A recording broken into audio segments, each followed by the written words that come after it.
This podcast is sponsored by Inside Out Group, the specialists in high-risk and challenging filming and time-lapse, covering health and safety videos for rail, construction, and infrastructure projects nationwide.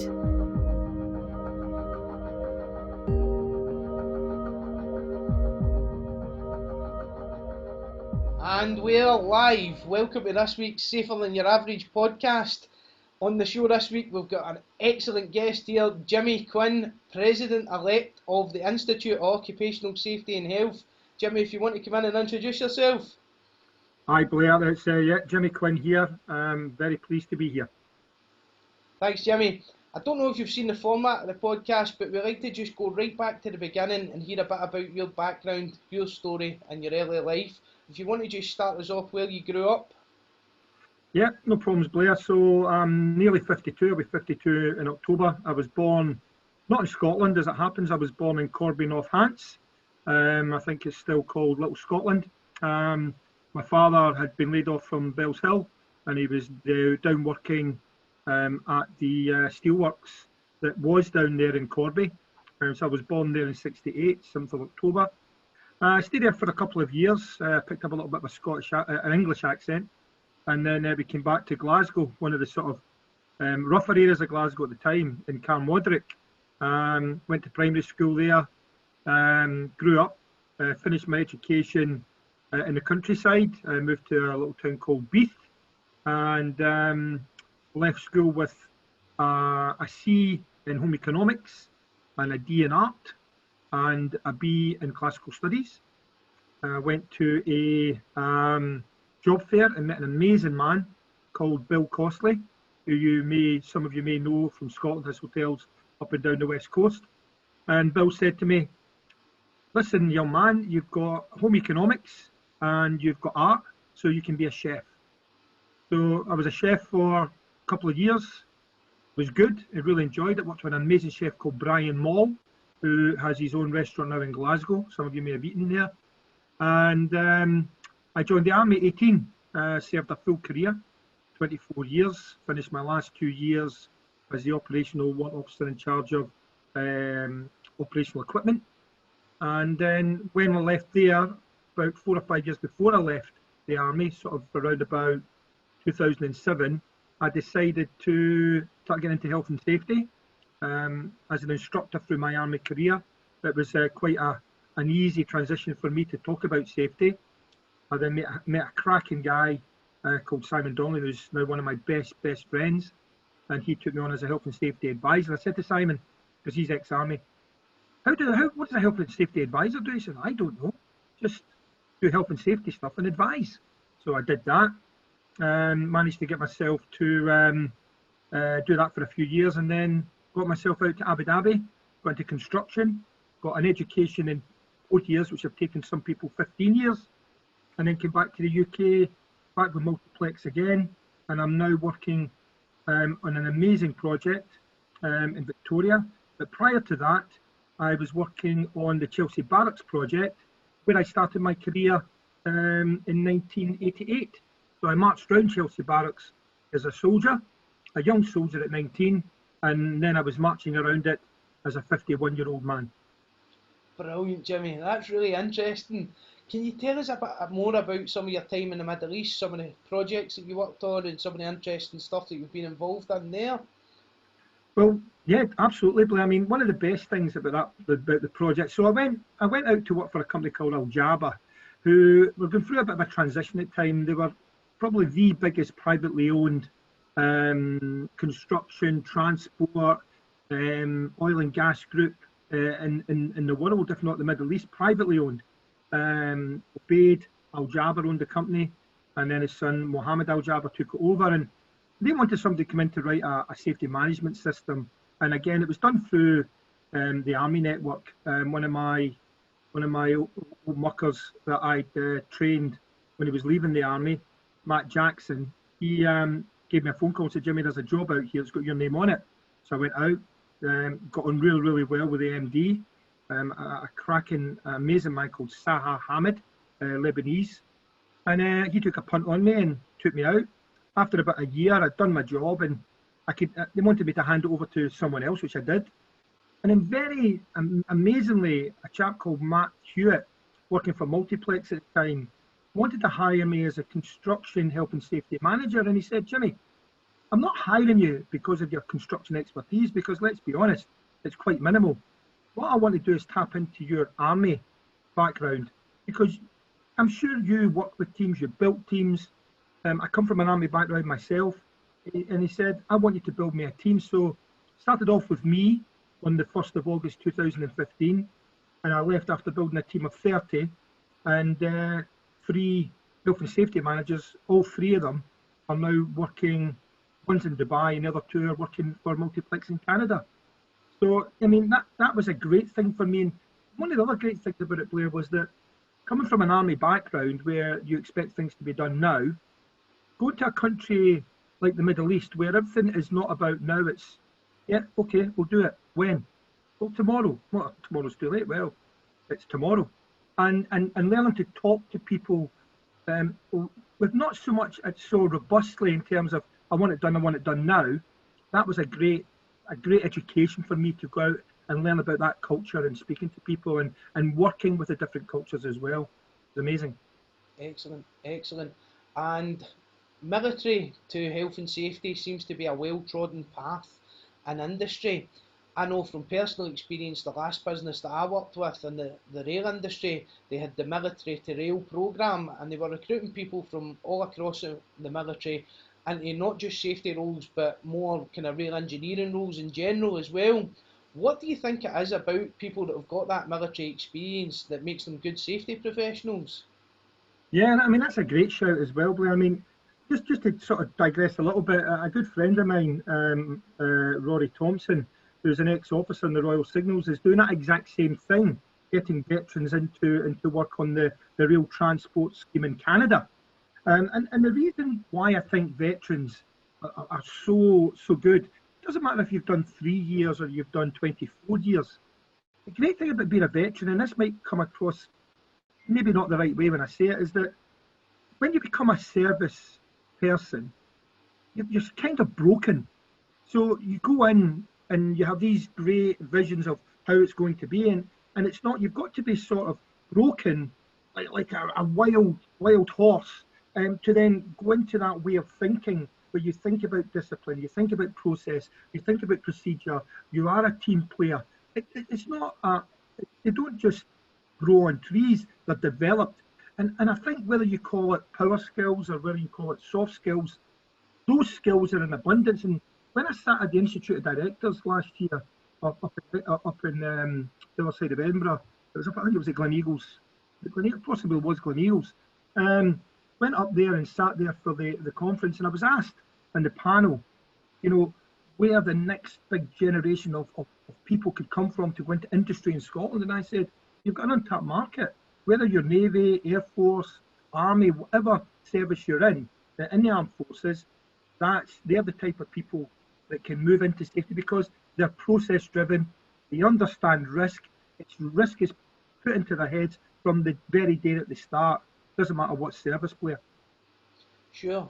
And you mentioned coming back to the UK after working in the Middle East. How did you find the transition coming from the Middle East back to working in the UK market? Well, it was a little bit difficult for me because I was out there unaccompanied. So, because my wife is from an army background as well, she did 27 years, Karen, and I did 24. We decided that I would go out unaccompanied because a lot of Karen's family were where we live now. So coming back was 2 transitions. One, transitioning into a family environment, but also transitioning back into the safety environment in the UK. And one of the hardest things was that the recruiters, in terms of health and safety in the UK, when you go abroad, it's as if that you go to the Middle East because you can't make it in the UK, which is a bit sniffy and sort of a bit snobbish. But that's definitely the way they looked at it. One recruiter actually said to me, Jimmy, I'm sorry I'm getting for you. You're going to have to maybe look at a lower paid and a lower appointed job than what you've been doing, just so that people can understand what you're all about. And I thought, well, that's just unbelievable. I worked on the first generation mall where we dropped a million cube of concrete in a year. You know, we were concreting 24 hours a day, 7 days a week, and I don't think I slept in 2015 to 2016 for more than 4 hours a night, worrying about what was going on site. So when you're dealing with projects that are $1 billion worth in value, and you've got two of those projects, then I think you've got a little bit of an idea of what you can do. And so coming back into the UK into health and safety was quite demanding. Sure, sure. And did you find it a bit of a challenge then trying to explain the experience that you've had with recruiters when you were coming back into that market, trying to explain that your background was that big commercial construction projects, high value projects, the likes of which that we don't often see a huge No, volume of in the UK? absolutely. I mean, you know, absolutely. Those projects are very, very few and far between. But it was not about, and this is the thing it was about, and not giving recruiters a hard time. I mean, some of my good friends are recruiters, but some of them in the larger companies. I don't think the people that were recruiting and trying to get you on the first stage really knew or had the experience of what it was all about. You know, and I use the adage that, that you know, when you go on holiday, the travel reps have been to those places and they've seen those places. They've seen the hotels, they've seen all the bars and the restaurants, and understand what's going on in that place. And I got a feeling that some of the people that were talking about the lack of job opportunities coming back were people that didn't really understand what the challenges were in the Middle East. And if you can work in the Middle East, you can work anywhere. You know, the challenges are absolutely up there every single day. You know, you lose count of the amount of challenges that you have. So yeah, that's sort of where we were. So you're the president-elect for the Institute of Occupational Safety and Health at the moment, Jimmy. There's over 90,000 members worldwide, and you're coming in to be the president in the next presidential run. What do you see your big challenges as being going into that? Well, the biggest challenges that I have going into that are it's a global organisation. That's the main thing, and it's having the ability to be able to speak to all of the people in all of the world, so to speak, or the global part, and understanding the needs for each part that they're in. So there's going to be different challenges from the Middle East to Asia to Europe to the UK to Australia to Canada to America. All these different areas are all going to require different ways of working, and probably trying to look at the next big piece of what we need to do post work 2022. That's the next biggest challenge, and how we're going to reach globally. 2022 wanted us to reach globally. Now we are reaching globally. How do we challenge that, Blair? Yeah, sure. That's really interesting, Jimmy. I'm going to move on a little bit now, and I'm going to ask you the tough question that we normally ask on the Safer Than Your Average podcast, and it is, what's the biggest challenge you've faced in health and safety across your career? Well, bearing in mind my career is, okay, so my army career is my army career, and the health and safety is my second career. Mm-hmm. So probably one of the biggest challenges is getting into the industry. That was a big challenge in itself. But I think my biggest challenge in health and safety so far is, it's a difficult one. That, I mean, if I was to really put something on it, I would have to probably go back to the Middle East and go back to Abu Dhabi, go back to the company I was working for, Multiplex, and talk about trying to create a culture where life is life and it's not just a dollar sign. And I'll expand on that.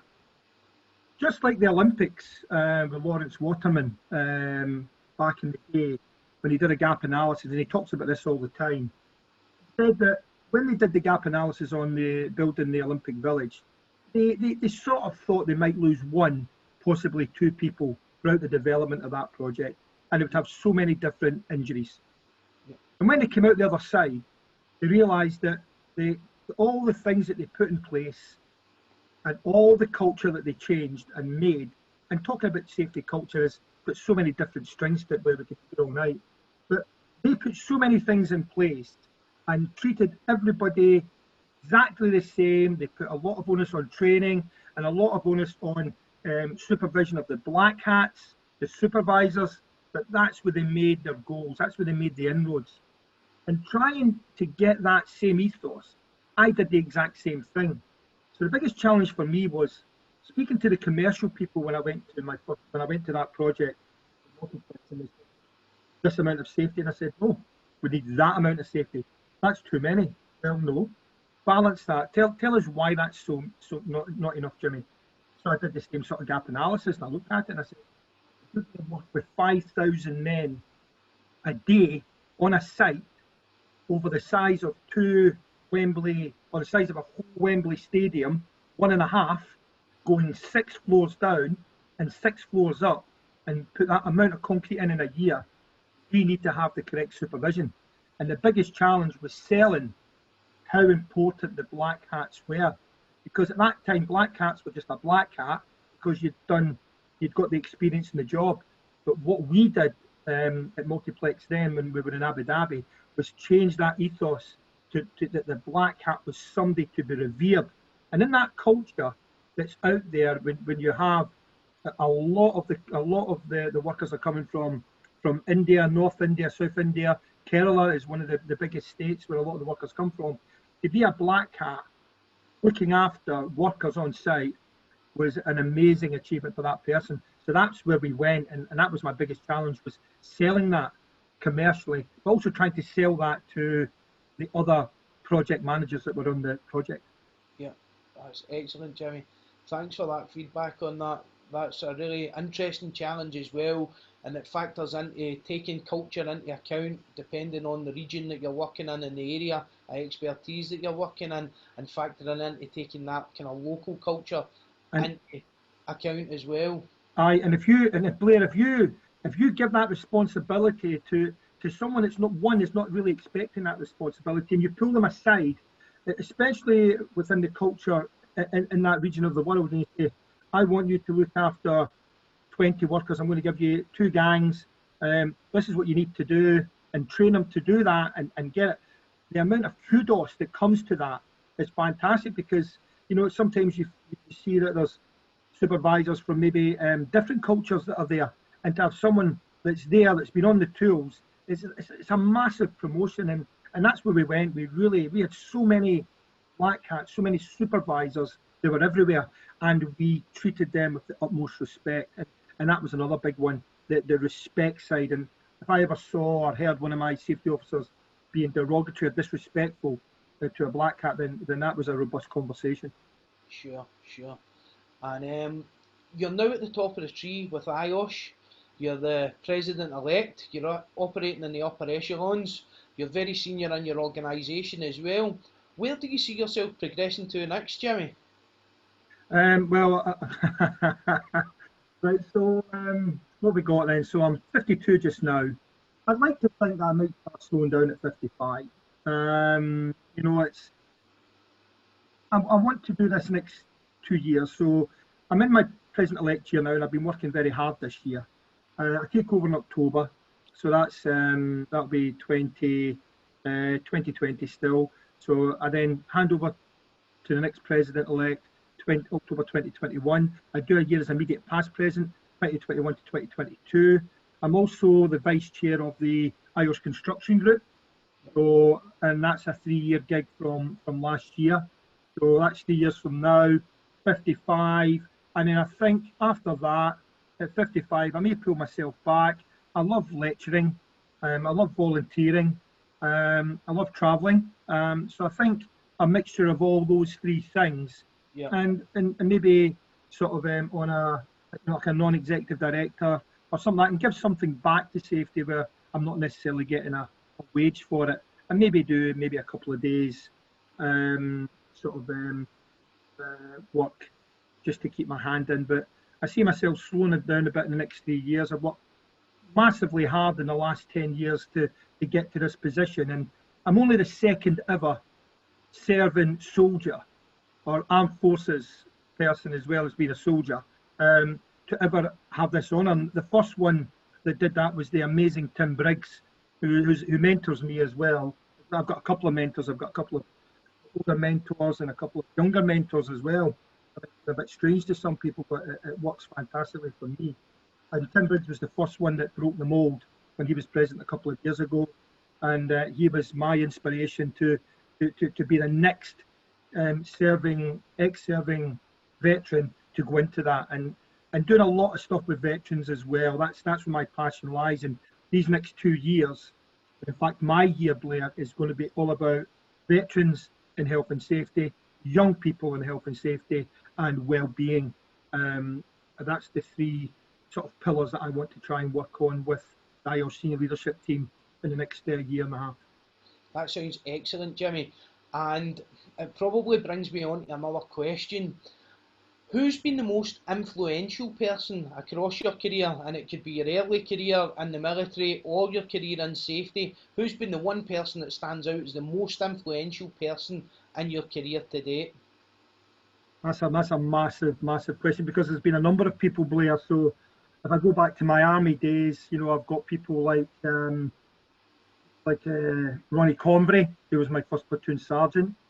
My first ever platoon commander was Mark Carlton Smith, 1997, and he's now the chief of staff, the deputy chief of staff in Whitehall. People like my good friend Dave Guyan, who's at Navy, who was one of my mentors in rugby coaching, where I got a few tickets to be coach. There's my very good friend Simon Donnelly, who gave me my first start. And there's a number of people within IOSH that really sort of saved me in a way, because that's something I wanted to get across to you as well. IOSH in itself is a sort of role model for me. I know as an organisation that sounds a little bit sort of out there, but IOSH as an organisation saved me in a way, because I left the army where I'd been for 24 years, my family, and cut it off cold completely, which was a totally wrong thing to do.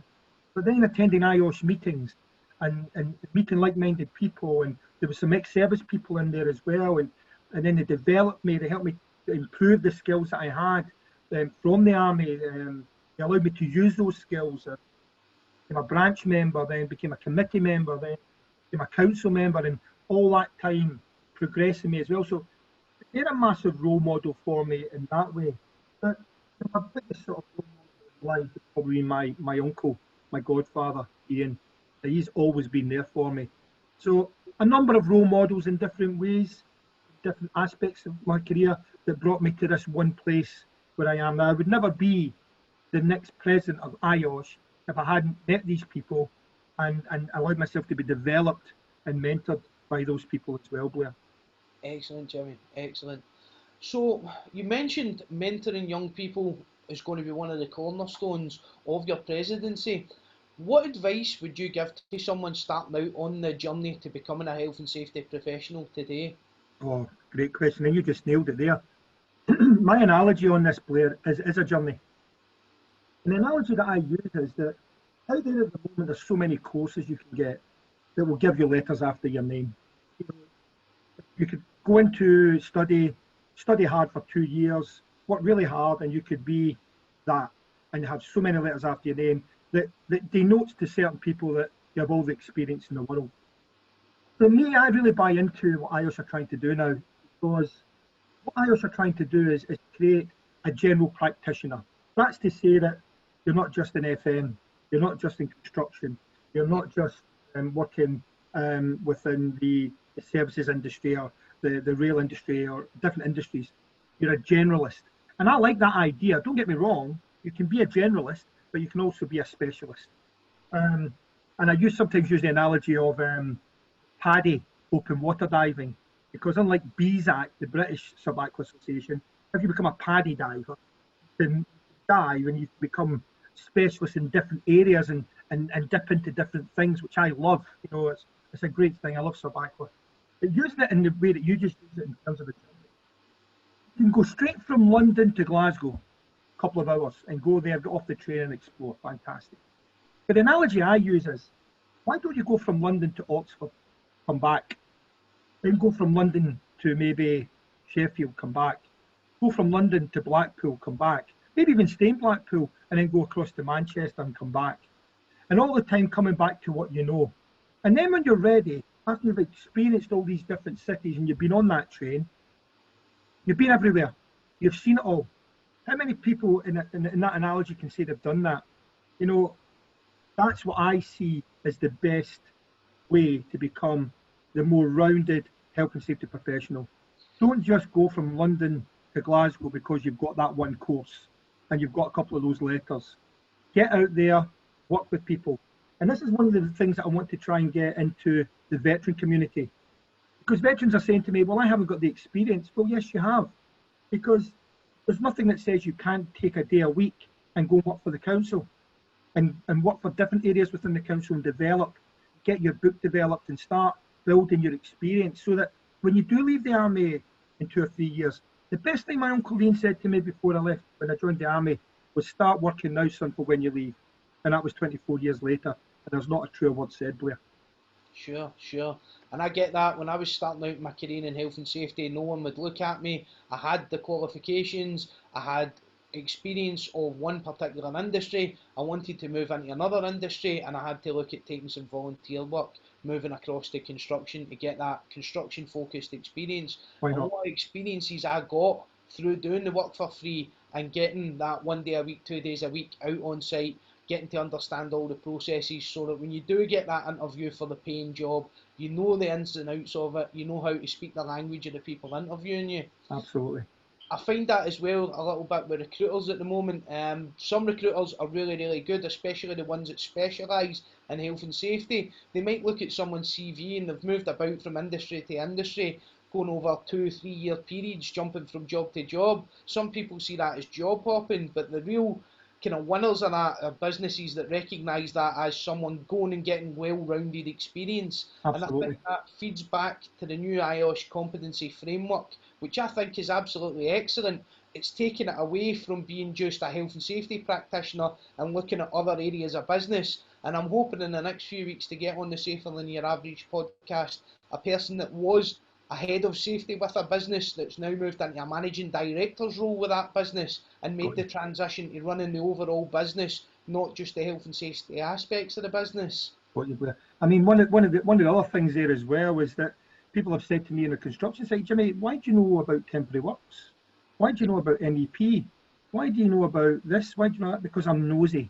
You know, I have a thirst for knowledge, and I like to ask people questions because, you know, anybody can be a health and safety manager on a construction site. There's hazards everywhere.